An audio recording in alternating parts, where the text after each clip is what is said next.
네, 오늘은 이사야 37장의 말씀을 중심으로 인생은 도움받는 거 아니다, 쓰임받는 거다라고 하는 제목의 하나님의 말씀을 전하고자 합니다. 오늘은 이제 하나님께서 유다 백성을 이 아수르의 손에서 구원하시는 장면이 기록되어 있습니다. 하나님은 구원의 하나님이신 줄로 믿습니다. 우리도 다 구원받기 바라겠습니다. 문제에서 건짐받기 바라겠습니다. 어려움과 두려움을 다 이기는 우리 모두가 되기를 축복합니다. 이와 관련해서 좀 몇 가지를 좀 살피기를 원하는데, 첫 번째로 문제가 생겼을 때 자꾸 사람 만나러 가지 말라라고 하는 것입니다. 자, 1절과 2절 보겠습니다. 1절과 2절. 자, 읽어보겠습니다. 시작. 히스기야 왕이 듣고 자기의 옷을 찢고 굵은 배 옷을 입고 여호와의 전으로 갔고 왕국 맡은 자 엘리야김과 서기관 셈나와 제사장 중 어른들도 굵은 배 옷을 입으니라. 왕이 그들을 아모스의 아들 선지자 이사야에게로 보내매. 아멘. 여기 보니까 아수르를 만나러 갔던 사신들이 이제 돌아오게 되었습니다. 가지고 온 소식은 별로 좋지 않은 소식이었죠. 절망적이었고 완전 최악의 상황이었다라고 하는 것입니다. 자, 그런데 이때에 히스기야는요, 이 절망적인 소식 앞에서 사람들 만나지 않았고 사람들 모으지 않았다라고 하는 것입니다. 회의하지도 않았습니다. 회의할 만하잖아요. 이렇게 안 좋은 상황인데 어떻게 하면 좋겠습니까? 회의하지 않았습니다. 긴급 NSC 이런 거 소집하지 않았습니다. 전문가들에게 자문하지도 않았습니다. 어디 갔습니까? 여호와의 전으로 곧장 들어가 버렸다라고 하는 거예요. 그리고 사람들은 어디로 보냈어요? 선지자에게로 다 보냈다라고 하는 것입니다. 무슨 말입니까? 하나님께로 나아갔다라고 하는 거예요. 여러분, 이게 히스기야의 믿음이었다라고 하는 것입니다. 어떤 믿음이라는 거예요? 현재 상황은 지혜가 필요한 상황이 아니라는 믿음이죠. 무슨 경험이 필요한 때가 아니라는 믿음이죠. 무슨 군사력이나 전술 능력이 필요한 때가 아니라는 게, 뭐가 필요한 때라는 거예요? 믿음이 필요한 때, 하나님의 도우심이 필요한 때라는 것입니다. 그렇기 때문에 답이 어디 있다는 믿음입니까? 오직 여호와 하나님께 답이 있다라고 하는 믿음 가지고 나아갔다는 거예요. 그러니까 사람 만나지 아니하고 회의 열지 아니하고 뭐부터 했습니까? 다이렉트로 하나님께 먼저 나아가더라라고 하는 거예요. 이게 믿음이다라고 하는 것입니다. 이와 좀 대조되는 왕이 있습니다. 여러 왕들이 있겠지만 그냥 순간적으로 생각나는 왕이 있었어요. 르호보암입니다. 솔로몬의 아들인데 르호보암, 그가 어려서 왕이 되었습니다. 그때에 백성들로부터 이런저런 원성이 들렸다라고 하는 거예요. 왕으로서는 문제가 터졌다라고 하는 것이죠. 그런데 이때 르호보암이 어떻게 합니까? 하나님을 찾지 않습니다. 하나님을 찾지 아니하고 젊어서 같이 놀던 친구들 소집합니다. 그들과 회의했습니다. 그리고 그 회의에서 결정한 대로 행동했다라고 하는 것입니다. 결과 어떻게 됐지요? 망해버렸습니다. 나라가 둘로 쪼개져 버렸습니다. 히스기야와 완전히 대조되는 상황이더라라고 하는 거예요. 그러므로 여기서 주는 교훈은 하나지요. 뭐가 힘이라는 겁니까? 믿음이 힘이라는 거예요. 하나님을 믿는 믿음이 능력인 줄로 믿습니다. 하나님께 올인하는 게 최고의 전술이고 하나님께 나아가는 게 최고의 지혜가 된다라고 하는 거예요. 어제 우리 교회 한 집사님과 이런저런 이야기를 나눴습니다. 얘기하다 보니까 햄버거도 먹으면서 얘기했는데 본인 간증을 하시더라고요. 그분이 우리 교회에 어떻게 처음 오게 되었는가 한참을 이야기하셨습니다. 이야기인즉 이런 겁니다. 원래 수원의 다른 지역에 교회를 다니셨는데 이제 이쪽으로 이사를 오게 되었다라고 하는 거예요. 그러다가 2017년 12월 31일 날 송구영신 예배, 주일이었는데 오전 예배 드리고 나서 다시 온 다음에 송구영신 예배를 가려 했는데 눈이 왔다라고 하는 거예요. 눈도 안 좋고 길도 미끄러워서 이거 어떻게 가나 걱정하고 있으니까 연로하신 어머니께서 이렇게 먼 데까지 갈 필요가 있냐고, 코앞에 교회가 있는데 그냥 일로 가자고 그러더니 저희 교회로 그 어머니께서 인도해 주셨다라고 하는 거예요. 그러고 나서 몇 개월을 지나고 나서 감사절이었던 것 같은데 그때 이렇게 감사짐 하나씩 나눌 때 앞에 나오시더니 꺼이꺼이 울먹이면서 이야기하셨다라고 하는 거예요. 그 우신 이유가 뭐였냐면 본인을 정작 인도해 주신 어머니는 자리에 없고 본인은 인도받아서 이렇게 교회를 잘 다니고 있는데 자기를 이 교회로 인도해 주신 어머니는 보이지가 않으니까 그게 너무 서러워가지고 막 울더라라고 하는 것입니다. 그러더니 어제 그렇게 말씀하시는 게 그때부터 어머니 구원을 위해 엄청 기도했다라고 하는 것입니다. 그리고 나서 그분 말이 그럽니다. 별로 교회 오라고 막 강요하지 않았대요. 그런데 어느 날 보니까 어머니와 함께 앉아서 예배하고 있는 모습을 보게 되었다라고 하는 것입니다. 그러면서 하나님께 얼마나 감사를 하고 있던지 그렇게 저한테 고백을 하시더라는 거예요. 여러분, 사람 모여서 회의하는 게 힘입니까? 믿음이 힘입니까? 믿음이 힘이라는 거예요. 여러분 생각해 보세요. 아무리 뛰어난 사람들이 모였다 하더라도 그 사람들 회의해가지고 전략자 가지고 한 사람이라도 구원할 수 있습니까? 아니요. 그거 안 됩니다. 사람 전략 짠다고 되는 거 아니라는 거예요. 물론 전략도 필요하겠지만 그걸로 되는 거 아닙니다. 하나님을 믿는 그 믿음으로 되는 줄로 믿습니다. 믿는 게 일하는 거다라 그러죠. 믿는 게 주의 일인 줄로 믿습니다. 저는 이 말이 너무 좋아요. 믿는 게 주의 일을 하는 거다. 왜냐하면은요, 믿는 게 주의 일이기 때문에 그렇다면 누구나 다 이 주님의 영광스럽고 위대하신 일에 동참할 수 있다는 거예요. 뭐만 있으면요? 믿음만 있으면 된다는 거예요. 건강이 나빠도 뭐 할 수는 있어요? 믿는 거 할 수 있잖아요. 그래서 어제 그 집사님께 그랬어요. 올 한 해 진짜 믿어만 달라고. 우리 예수님께 부흥하고 성령 부어주기를 그냥 믿기만 해달라고. 몸도 불편해서 헌신할 뭐 할 수 없으니까 믿는 것이 엄청난 헌신이라고. 잘 믿어달라고 기도해달라고 제가 그렇게 말씀드렸어요. 믿는 건 다 할 수 있잖아요. 팔다리가 없어도 뭐는 할 수 있어요? 믿는 건 할 수 있어요. 정말 연명하는 인생 마지막 끝자락이라 하더라도 누워서 뭐는 할 수 있습니까?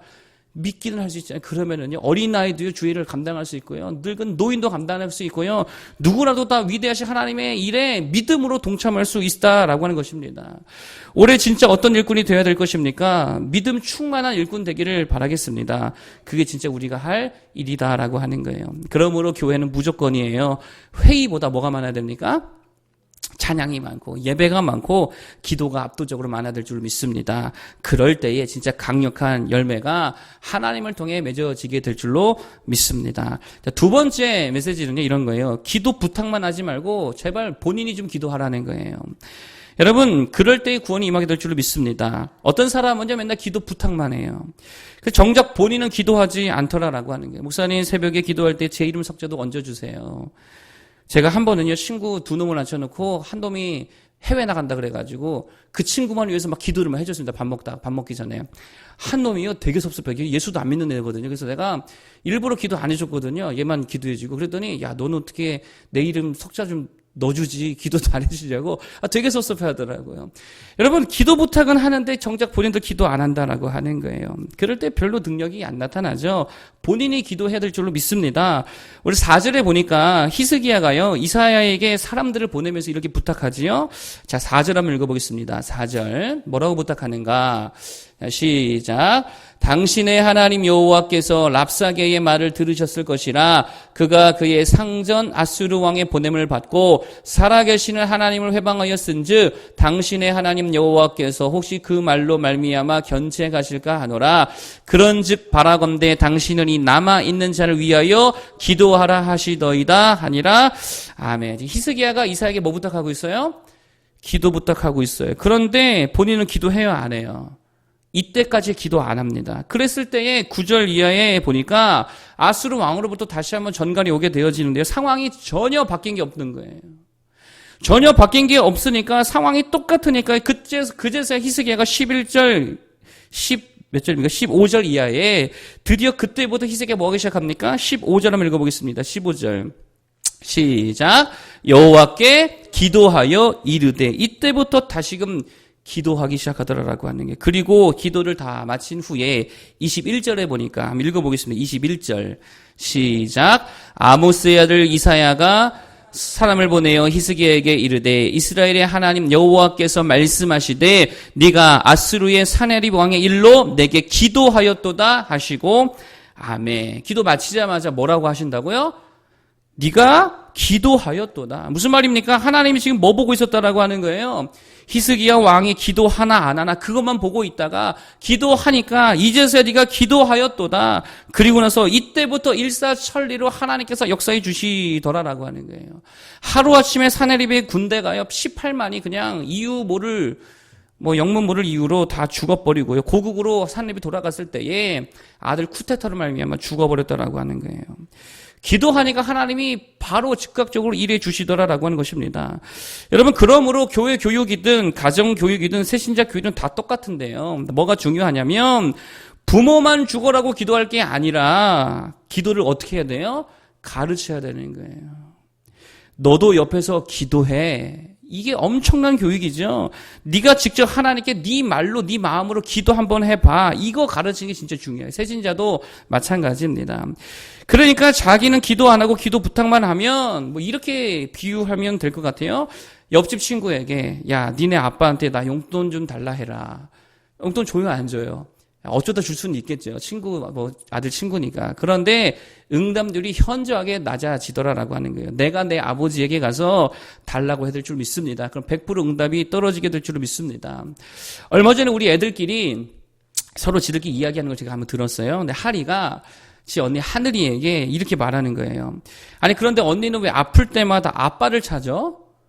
그러는 거예요. 하늘이 고민도 안 하고 말하더라고요. 아빠한테 말하면 다 해결되니까. 그렇게 말하더라고요. 근데 여기에 제가 진리가 담겨 있다고 생각이 들었습니다. 그게 뭐냐? 아빠라는 존재가 어떤 존재입니까? 어떻게든 해결해주는 존재잖아요. 기도를 해주든 병원을 데려가주든 배를 만져주든 아니면 웃겨주든 어떻게든 해결해 주려고 하는 존재가 아빠 아닙니까? 우리 모두에게 그런 아빠 계셔요, 안 계셔요? 계시잖아요. 비교할 수 없는 능력의 아버지가 계신 줄로 믿습니다. 그러면 어떻게 해야 됩니까? 기도 부탁도 물론이거니와 동시에 자녀된 나도 하나님께 기도하고 아버지께 기도해야 될 줄로 믿습니다. 기도하십시오. 구하고 찾으십시오. 그러면 다 응답될 줄로 믿습니다. 내가 직접 기도하는 게 능력이라는 거예요. 마지막 세 번째 설교 제목과 같은데 도움받으며 사는 거 아니라는 거예요. 쓰임받으며 사는 건 줄로 믿습니다. 무슨 말이냐? 우리가 기도할 때 한 가지 범하는 오류가 있습니다. 그게 뭐냐면요. 자꾸 도와달라고 기도하더라는 거예요. 물론 그런 표현을 할 수는 있지만 그런데 사실 기도는요. 도와달라고 기도하는 거 아니라는 것입니다. 도와달라는 게 뭡니까? 내가 다 하겠다는 거 아니에요? 내가 다 하는데 주님 좀 도와주세요. 그거잖아요. 내가 이런저런 거 내가 할 건데 주님 조금 힘을 보태주세요. 좀 돈을 보태주세요. 자원을 보태주세요. 지혜를 보태주세요. 이게 도와달라는 거잖아요. 그런데 오늘 본문을 보십시오. 히스기야와 유다 백성이 하나님 도움받아서 물리쳤습니까? 잘 보세요. 도움받았어요? 아니요. 전적으로 하나님 혼자 다 일하셨습니다. 내가 하는데 주님이 좀 같이 도와서 해주신 게 아니라요. 하나님 혼자 일 다 하셨다라고 하는 거예요. 여러분 도움받은 게 아닙니다. 전적인 하나님의 은혜라는 거예요. 이게 되게 중요한 기도 원리입니다. 표현은 물론 우리가 그렇게 할 수 있습니다만 사실 도움받는 거 아니라는 거예요. 우리는요. 도움받는 게 아니고 쓰임받는 거예요. 전도든 사업이든 목회든 육아든 여러분 기억하십시오. 내가 전도하고 내가 사업하고 내가 목회할 건데 주님 좀 도와주세요. 이게 아니라 주님의 일에 나를 써 주옵소서 이렇게 가는 거예요. 하나님이 하시는 전도 사역에 주님 나를 써 주시옵소서. 하나님이 하시는 사업에 나를 써 주옵소서. 하나님의 목회에 나를 써 주시고 하나님의 자녀를 기르고 저들을 가르치는 일에 나를 주님 대리자로 써 주옵소서. 이게 더 맞는 표현이다라고 하는 거예요. 여러분 내가 하는 거 아니라는 것입니다. 하나님이 다 하시는 줄로 믿습니다. 그래서 32절에 주님이 뭐라고 말씀하세요? 32절 읽어보겠습니다. 32절 시작. 이는 남은 자가 예루살렘에서 나오며 피하는 자가 시온산에서 나올 것임이라 만군의 여호와의 열심히 이를 이루시리이다. 아멘. 누구의 열심히 이룬다고요? 내 열심 아니에요. 하나님의 열심히 다 이루실 줄 믿습니다. 도움받아 사는 자 아니라 쓰임받는 자 될 수 있기를 축복합니다. 내가 하려고 그러면 누구만 좋아해요? 마귀만 좋아해요. 내가 아무리 잘해봐야 내 수준 이상 못하거든요. 숫자라면 1밖에 안 되는 거예요. 그런데 하나님이 하시고 내가 쓰임받으면요. 30배, 60배, 100배 무한대의 능력이 나타나게 될 줄 믿습니다. 마귀는 그게 두렵겠지요. 그러므로 도움받는 자가 아니고 쓰임받는 자 될 수 있기를 축복합니다. 세 가지 말씀드렸습니다. 믿는 게 능력이라 그랬죠. 믿는 게 주의 일입니다. 잘 믿는 우리 모두가 되길 바라겠고요. 두 번째, 기도 요청만 하지 말고 내 아버지께 내가 나아가서 기도할 수 있는 모두가 되길 바라겠습니다. 내가 하는 일에 도움받는 거 아니라 그랬죠. 하나님 하는 일에 내가 쓰임받는 줄로 믿습니다. 우리 그렇게 생각을 바꿔서 기도할 수 있기를 바라겠습니다. 기도하겠습니다.